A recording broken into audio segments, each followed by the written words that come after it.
ایک فقیر دریا کے کنارے بیٹھا تھا۔ کسی نے پوچھا، بابا کیا کر رہے ہو؟ فقیر نے کہا، انتظار کر رہا ہوں کہ مکمل دریا بہہ جائے تو پھر دریا پار کروں۔ اس آدمی نے کہا، کیسی بات کرتے ہو بابا؟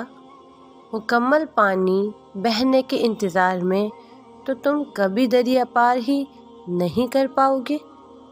فقیر نے کہا، یہی تو میں تم لوگوں کو سمجھانا چاہتا ہوں کہ تم لوگ جو ہمیشہ یہ کہتے رہتے ہو کہ ایک بار گھر کی ذمہ داریاں پوری ہو جائے تو پھر نماز پڑھیں گے، قرآن پاک پڑھیں گے، حج کریں گے، خدمت کریں گے، جیسے دریا کا پانی ختم نہیں ہوگا، ہمیں اس پانی سے ہی پار جانے کا راستہ بنانا ہے، اسی طرح زندگی ختم ہو جائے گی، پر زندگی کے کام اور ذمہ داری بھی ختم نہیں ہوگی کبھی بھی۔ دنیا کی محبت سے اللہ نہیں ملتا، لیکن اللہ کی محبت سے دنیا اور جنت دونوں مل جاتی ہیں۔